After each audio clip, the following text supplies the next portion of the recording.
OK, deuxième étape pour apprendre les fonctions, en fait, ou ce qu'on peut faire avec les fonctions. Pas super sorcier, mais quand même un petit niveau d'abstraction de plus. Des fois, c'est à partir de là qu'on commence à demander, OK, qu'est-ce que je vais faire avec ça? J'essaie de vous rendre ça le plus évident possible.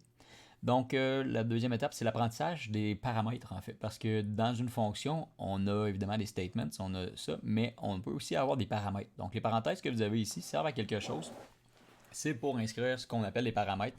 C'est des items en fait qu'on va pouvoir réutiliser à l'intérieur de nos fonctions. Donc assez intéressant. Si par exemple je décide de faire d'ajouter une variable longueur ici par exemple, ben je pourrais dire ok ben quand je fais forward, je vais aller changer ça sur longueur comme ça.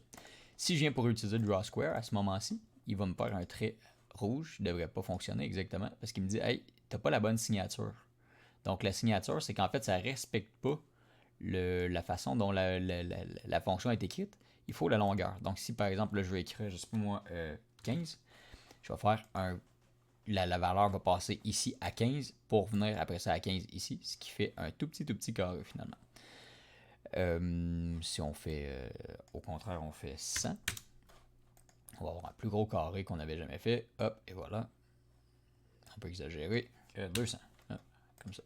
Donc, ça nous aide en fait parce que si jamais je veux une fonction pour écrire des carrés, je ne veux peut-être pas nécessairement tout le temps dessiner des carrés identiques. Donc, je vais simplement pouvoir aller changer les paramètres. Ça va être utile à toutes les fois pareil. Je n'aurai pas besoin de réécrire des fonctions pour chaque taille de carré que j'ai besoin. Donc, on peut aussi mettre plusieurs paramètres. Donc, on pourrait mettre la longueur et l'angle, tout simplement. Donc, carré, si après d'angle, je vais écrire ça. Donc là, après ça, si je fais plus, ils vont encore me dire ça ne fonctionne pas parce que tu n'as pas les bons paramètres, là, il en manque. Donc là, je mets un angle de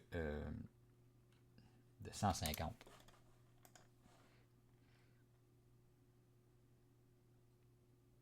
Ah, il en manquait un.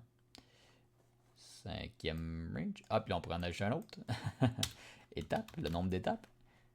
Qui étape ici. Et on est rendu avec 5 ici. Vous voyez, on commence à avoir avoir quelque chose qui fait un peu de sens. Ah, ça a presque marché. Mes dessins ne fonctionnent pas, je suis désolé. Je les prépare pas, j'improvise un peu avec vous. Donc, toujours de mathématiques derrière tout ça à calculer. Vous voyez, ça fonctionne quand même au niveau des paramètres. C'est pas beaucoup plus complexe que ça, mais on peut passer n'importe quoi. On pourrait passer des strings, on pourrait passer n'importe quel type de variable, il n'y a pas de problème. Le nom d'un utilisateur, son statut, son score, peu importe. Vous pouvez vraiment passer ce que vous voulez. Tant que c'est utile pour votre programme, tant mieux. Donc, c'est ça. Pour les paramètres, on va aller pour la dernière étape, parler de type de retour et de retour tout court.